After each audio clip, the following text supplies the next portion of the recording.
So hello friends, my name is Nikhil, and today I'm going to tell you a story which will make you think. So let's start. Long before the world would know him as H. Holmes, the man often described as America's first serial killer, he was simply a boy named Herman Webster Mudget, born on May 16, 1861, in the quiet town of Gilmanton, New Hampshire. At first glance, the Mudget family appeared respectable. Herman's father, Levi Horton Mudget, was a farmer and postmaster, while his mother, Theodate, was a deeply religious woman who raised her children under strict discipline. Their home reflected the values of rural New England in the 19th century: hard work, obedience, and devotion to faith. But behind the ordinary appearance of the family, young Herman was developing interests that set him apart from other children. At first, he displayed remarkable intelligence. Teachers noticed that he learned quickly and possessed an exceptional memory. He excelled in academics and often performed better than his classmates. Yet, despite his intelligence, Herman struggled to form meaningful friendships. He was quiet, withdrawn, and often preferred spending time alone. Many accounts from people who knew him later described him as a child who seemed emotionally detached. While other children played games and formed close friendships, Herman spent much of his time exploring subjects that fascinated and disturbed him. One of those fascinations was death. According to later reports, he developed an unusual interest in anatomy and the human body at a very young age. Stories circulated that classmates once forced him into a doctor's office and made him stand face to face with a human skeleton. Instead of being terrified, as the other children expected, Herman became strangely fascinated by it.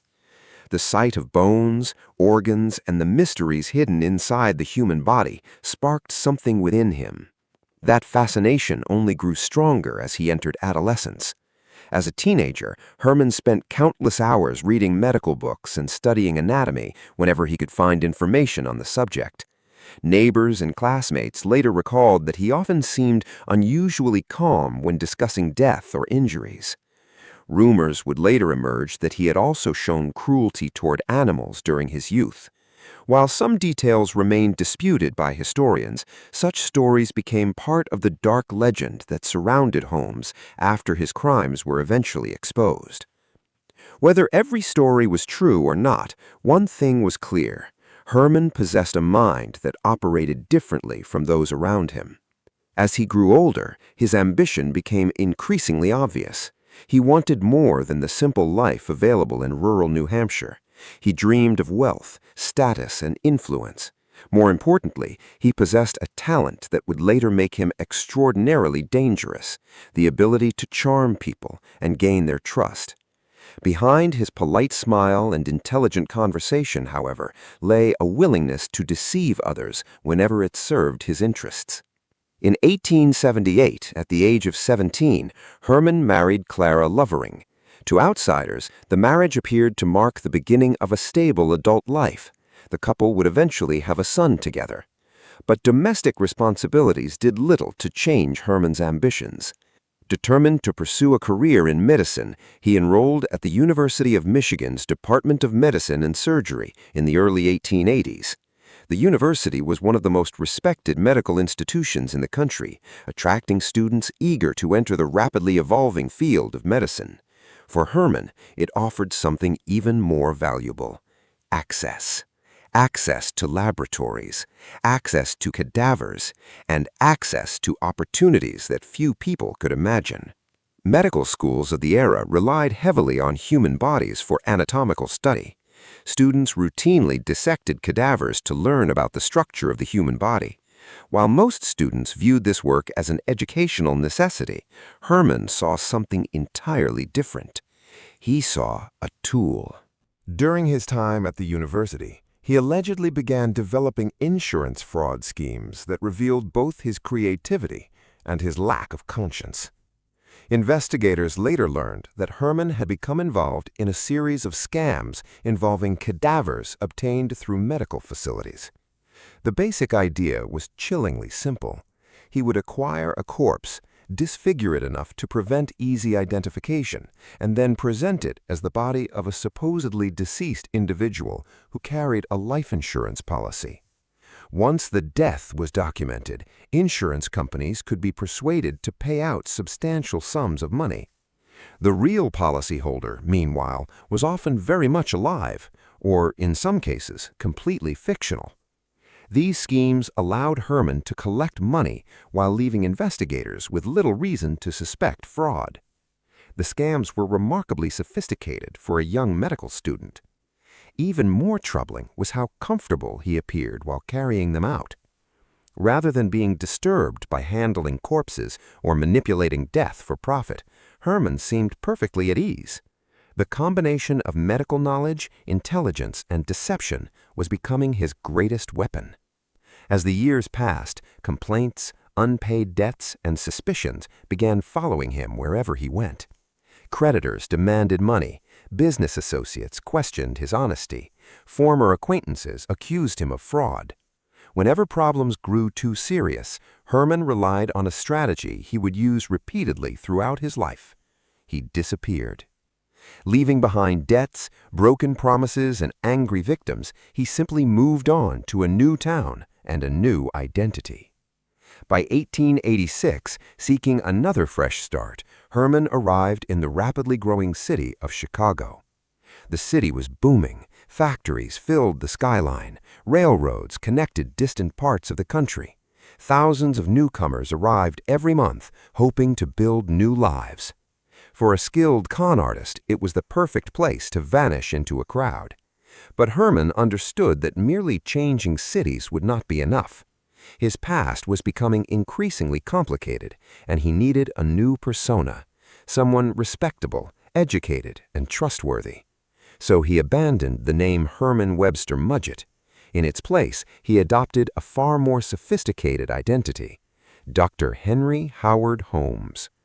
The name sounded distinguished, professional, successful, and most importantly, it concealed the trail of fraud and deception he had left behind.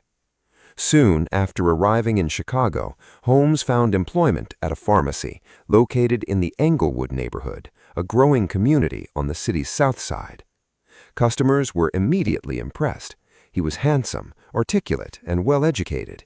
His calm demeanor inspired confidence, particularly with women, many of whom found the young doctor charming and persuasive.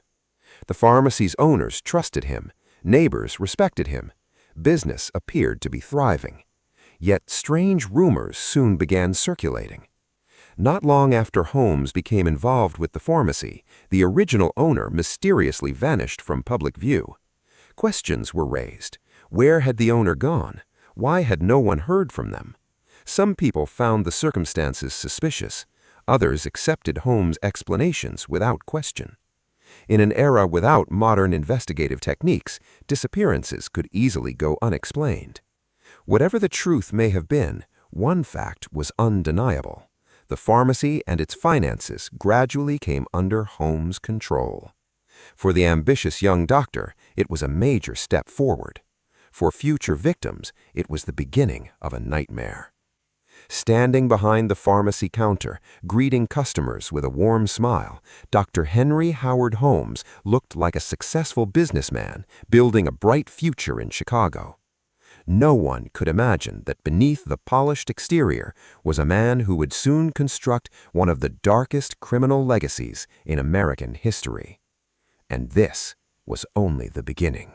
By the late 1880s, Dr. Henry Howard Holmes had firmly established himself in Chicago's Englewood neighborhood. To the people around him, he appeared to be a successful businessman with a bright future ahead. His pharmacy was doing well, customers trusted him, and his reputation continued to grow. But behind the friendly smile and polished appearance, Holmes was already planning something far more ambitious and far more terrifying.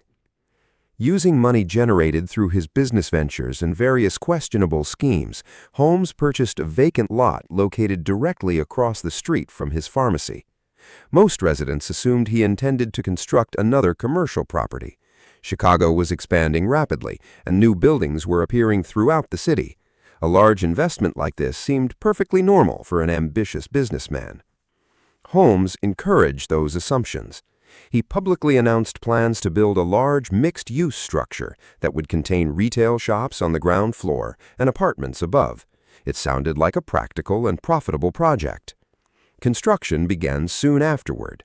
At first, nothing seemed unusual. Workers arrived daily, bricks were laid, walls rose steadily from the ground. The building gradually expanded into an enormous 3-story structure that occupied nearly an entire city block. Yet beneath the surface, something strange was happening. Unlike most property developers, Holmes rarely allowed any construction crew to remain on the project for very long. Workers would be hired, complete part of the job, and then suddenly be dismissed. Sometimes Holmes claimed they were incompetent. Other times he accused them of poor workmanship. Occasionally he simply refused to pay them, forcing them to quit. As one group left, another arrived, then another, then another. The constant turnover puzzled many laborers. Some believed Holmes was merely difficult to work for. Others suspected he was trying to avoid paying wages. What none of them realized was that Holmes had a much more calculated reason for repeatedly changing contractors. He didn't want anyone to understand the entire design of the building. Each crew only worked on a specific section. One team might construct a hallway, another might build several rooms, a third might install doors or staircases. No single contractor ever saw the complete blueprint. As a result, nobody could fully understand what Holmes was creating, and Holmes intended to keep it that way. As construction continued, workers occasionally noticed bizarre architectural features. Some hallways seemed unnecessarily confusing. Certain rooms had no obvious purpose. Several areas appeared strangely isolated from the rest of the building. Whenever questions were raised, Holmes provided vague explanations. He claimed the designs were experimental. He insisted future tenants had requested special layouts. Sometimes he simply changed the subject entirely. His charm and confidence usually prevented further questioning. By the early 1990s, the massive structure was finally nearing completion. From the outside, it looked like a respectable commercial building. The ground floor contained storefronts that could be rented to businesses. Upper floors appeared suitable for offices and residential rooms. To passing pedestrians, nothing seemed unusual.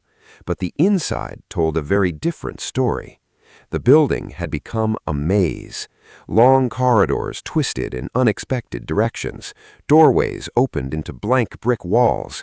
Some rooms could only be accessed through hidden entrances. Other rooms had no windows at all. Visitors could easily become confused after only a few minutes inside. The second floor was especially bizarre. It contained a bewildering network of hallways designed to disorient anyone unfamiliar with the layout. Sharp turns appeared without warning. Passages abruptly ended. Certain staircases led nowhere. Some doors opened onto empty spaces or sealed walls. Others concealed hidden pathways known only to Holmes himself. Many rooms could be locked from the outside. Some featured unusual mechanisms connected to other parts of the building. The overall design seemed less like a hotel or apartment complex and more like a giant labyrinth. Yet because Holmes controlled access to the property and carefully concealed its true layout, few people ever saw enough of the building to appreciate how strange it really was. As construction continued, rumors began circulating among local residents. Some workers claimed sections of the building made no sense. Others spoke of unusual sounds heard during late-night construction sessions. Several laborers became uncomfortable with the project and left before finishing their assignments. Still, no one suspected the horrifying purpose the building might eventually serve. To the public, it remained simply another ambitious Chicago development. Then, fate handed Holmes an extraordinary opportunity. In 1893, Chicago became the center of worldwide attention when it hosted the world's Columbian Exposition. The massive event was organized to celebrate the 400th anniversary of Christopher Columbus's arrival in the Americas. It was one of the largest international exhibitions ever held. Millions of visitors poured into the city. People arrived from across the United States and around the world. Hotels quickly filled to capacity. Boarding houses overflowed. Every available room became valuable. Business owners rushed to profit from the enormous influx of tourists. Holmes immediately recognized the possibilities.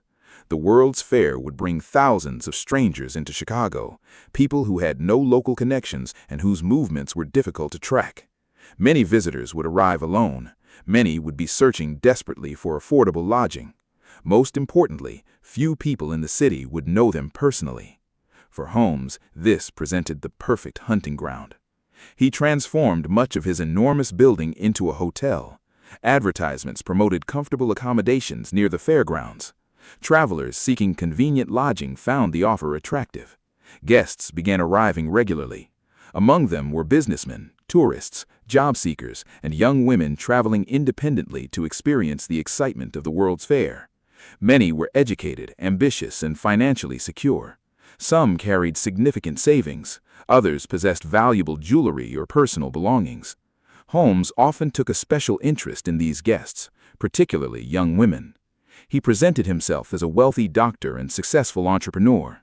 He was handsome, articulate, and remarkably persuasive. Many visitors found him charming and trustworthy. Some accepted invitations to dinner. Others discussed business opportunities with him. A few developed personal relationships. What these women could not know was that the building in which they were staying had been designed by a man whose intentions were far darker than anyone could imagine. Outside, Chicago celebrated one of the greatest events in its history. The streets were crowded with excitement, innovation, and optimism. Inside Holmes' strange hotel, however, something far more sinister was beginning to unfold. The structure that locals viewed as an ordinary commercial building would soon earn a name that would become infamous throughout criminal history. As Holmes's hotel filled with guests during the 1893 World's Columbian Exposition, the building began attracting increasing attention. To outsiders, it looked like a thriving business. Travelers came and went, rooms were rented, and Holmes continued to cultivate the image of a successful doctor and entrepreneur. But behind the walls of the strange structure, rumors were already beginning to spread.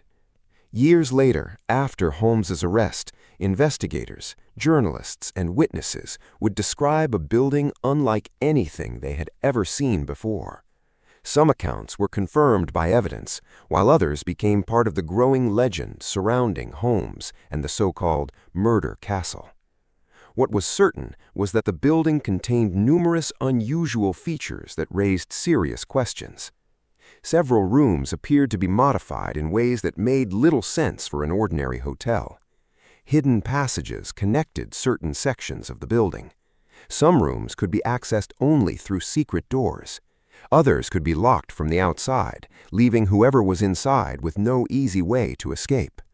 Investigators also discovered evidence suggesting that Holmes had installed gas connections in parts of the building.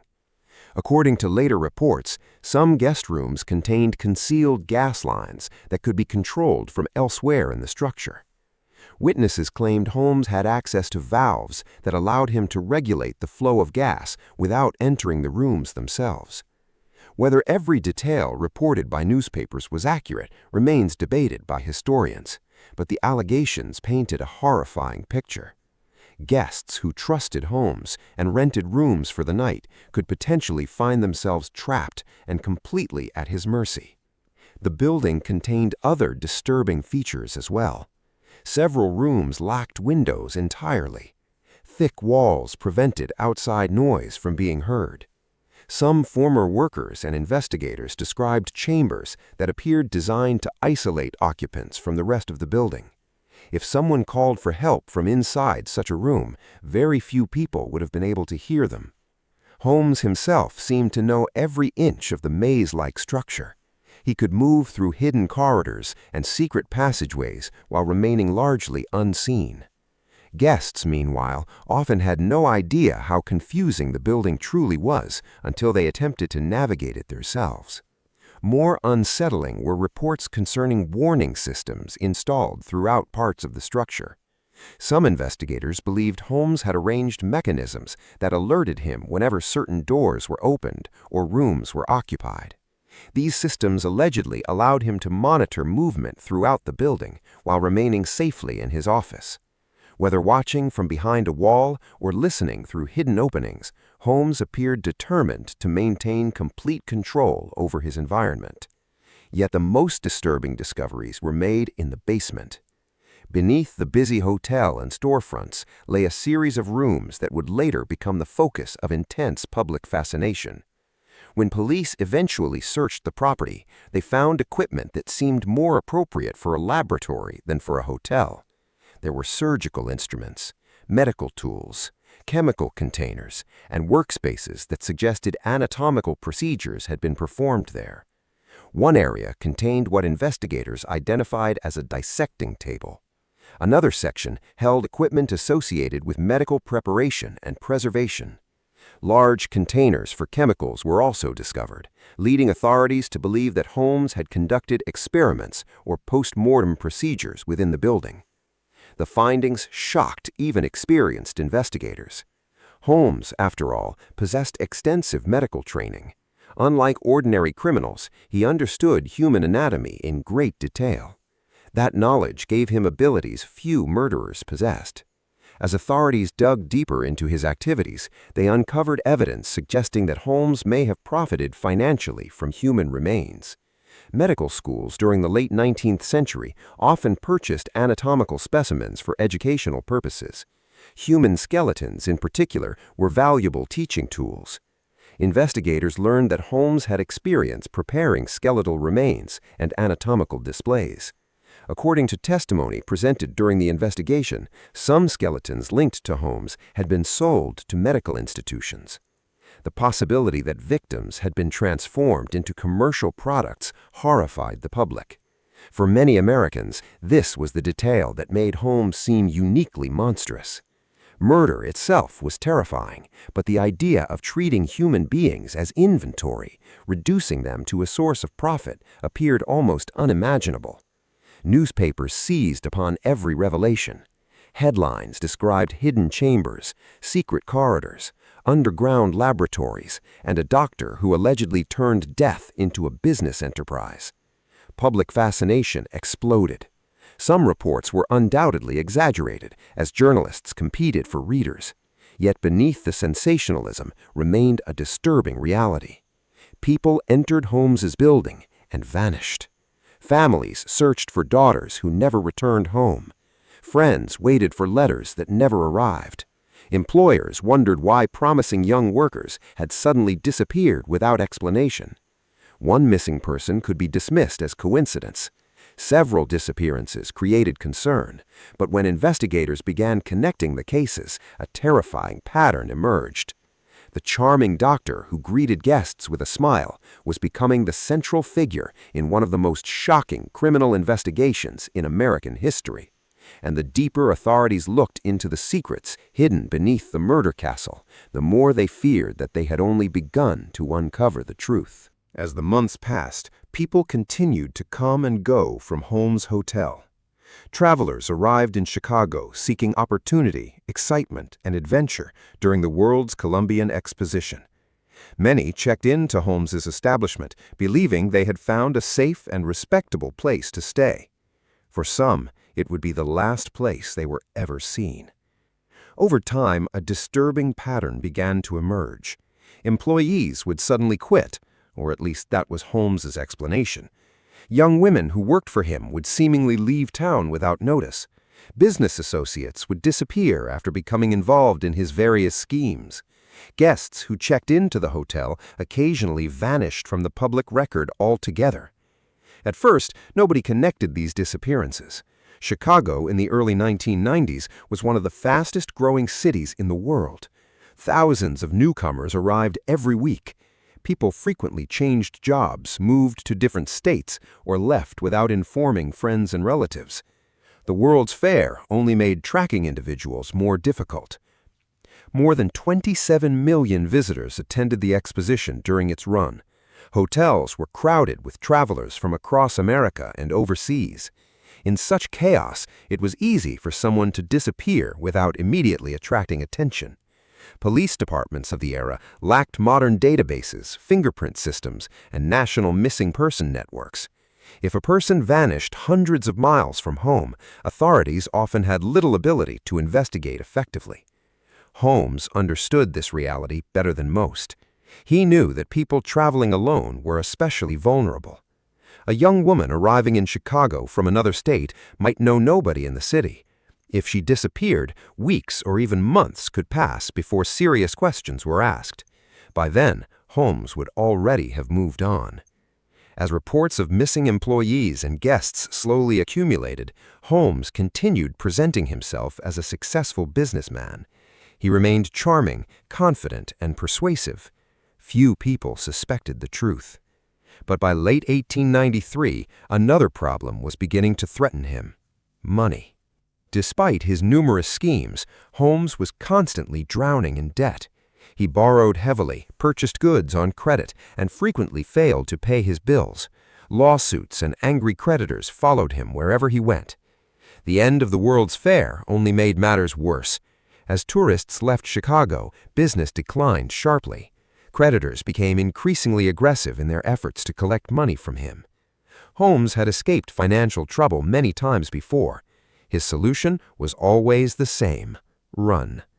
Leaving behind debts, unfinished business deals, and unanswered questions, Holmes abandoned Chicago and disappeared from the city that had made him infamous.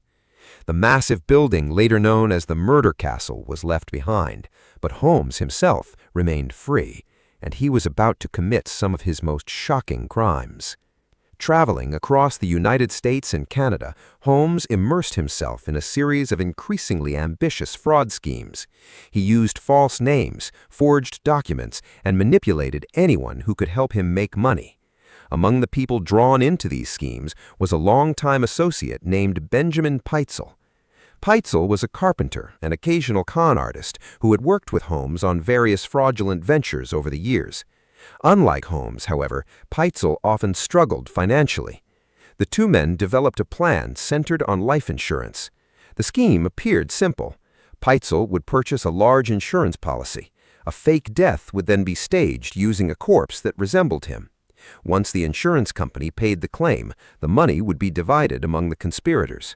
Insurance fraud was not new to Holmes. He had allegedly experimented with similar scams years earlier while studying medicine.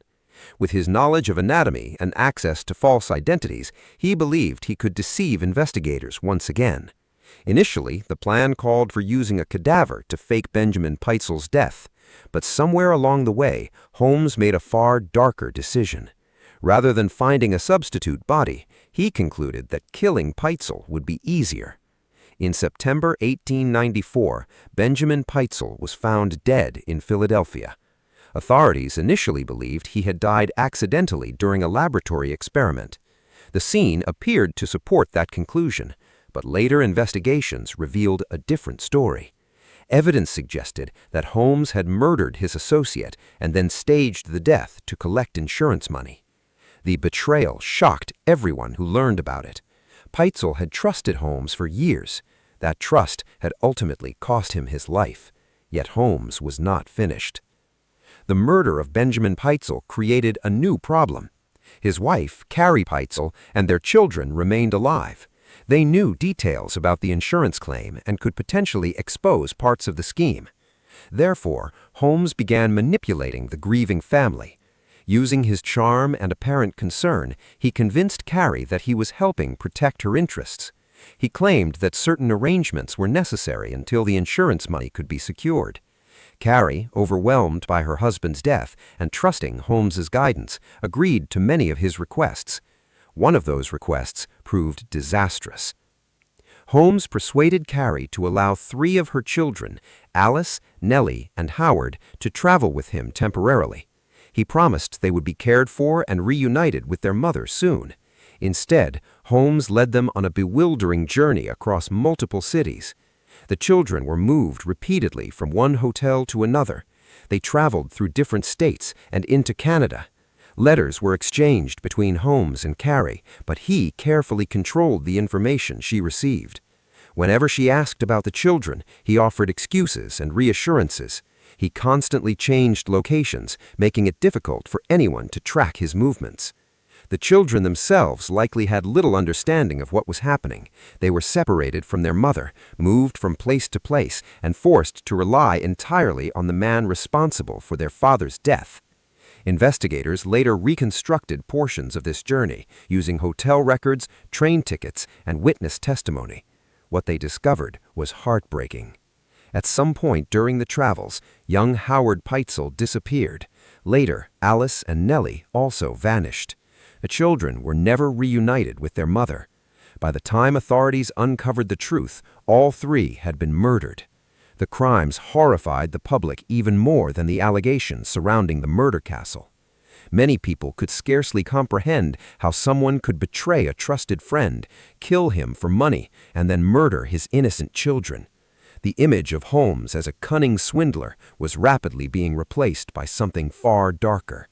Across the United States and Canada, investigators were beginning to connect the pieces. Insurance fraud, false identities, missing persons, mysterious deaths, and at the center of it all stood one man. For years, Holmes had managed to stay one step ahead of the law, but his web of lies was growing too large to control. The pursuit that would finally bring down one of America's most notorious criminals had already begun.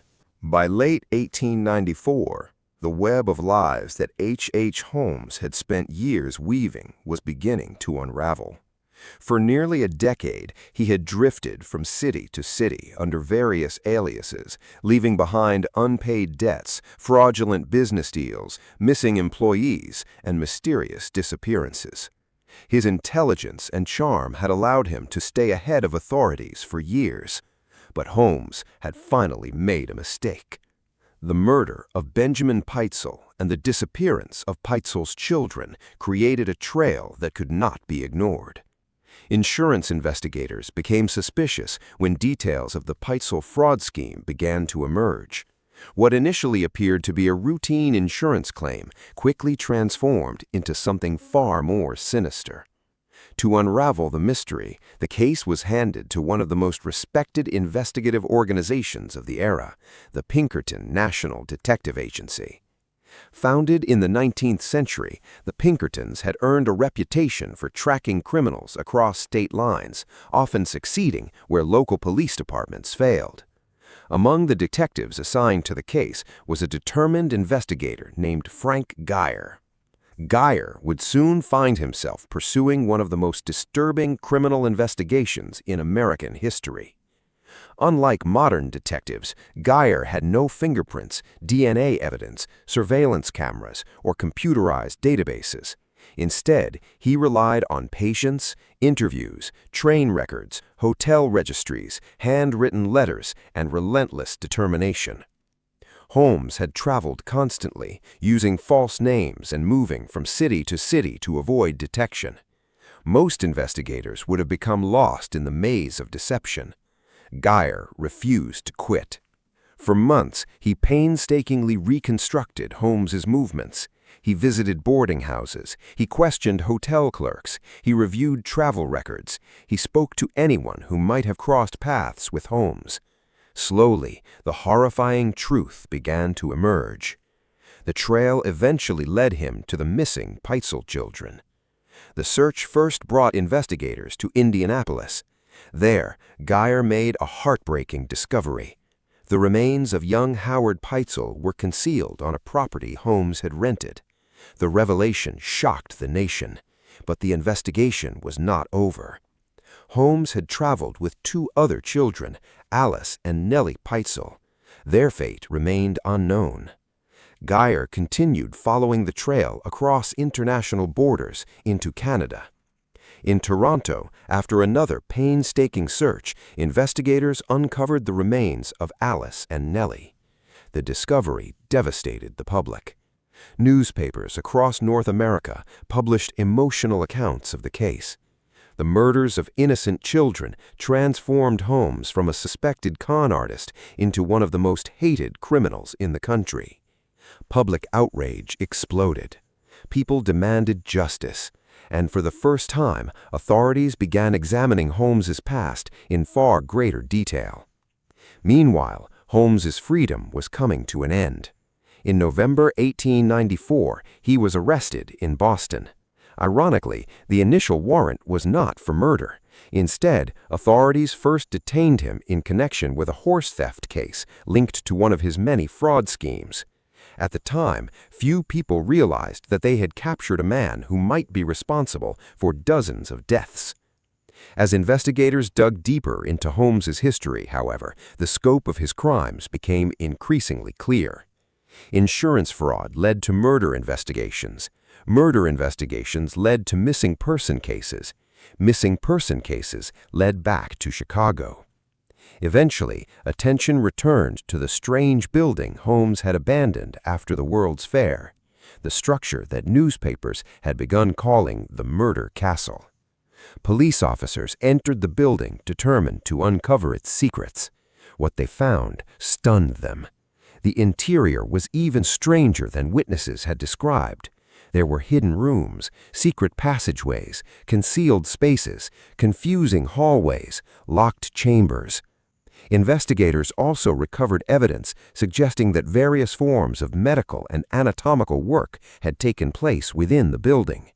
Human remains and other disturbing materials were discovered during the search, lending credibility to rumors that had circulated for years. As newspapers reported each new discovery, public fascination reached extraordinary levels. Journalists portrayed Holmes as a monster hiding behind the mask of a respectable doctor. The case became front-page news throughout the United States. Every revelation seemed more shocking than the last. Sensing an opportunity, Holmes began speaking with reporters while awaiting trial. Always a skilled manipulator, he attempted to control the narrative surrounding his crimes. One newspaper purportedly paid him for an extensive confession. In that confession, Holmes claimed responsibility for 27 murders. Even then, many investigators questioned whether he was telling the truth.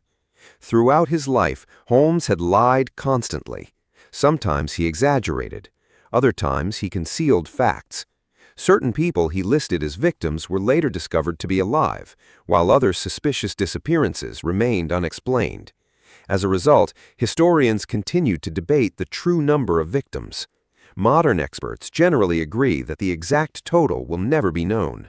Some researchers believe the number was significantly lower than sensational newspaper reports suggested. Others argue that many victims were never identified. Estimates have ranged from fewer than 10 confirmed murders to dozens of possible victims. The frequently repeated claim of 200 victims remains unproven, though it has become part of Holmes' enduring legend. Regardless of the exact number, the evidence was sufficient to bring him to trial. The proceedings attracted enormous public attention. Crowds gathered outside the courthouse. Reporters documented every detail. Across the country, people followed the case with a mixture of fascination and horror. Throughout the trial, Holmes maintained much of the calm demeanor that had allowed him to deceive people for years. He appeared composed, intelligent, even confident. But the evidence against him was overwhelming. The jury ultimately found him guilty. The court sentenced him to death. As the execution date approached, Holmes continued granting interviews and making contradictory statements about his crimes. Some observers believed he enjoyed the attention. Others felt he was desperately trying to preserve control over the story of his life.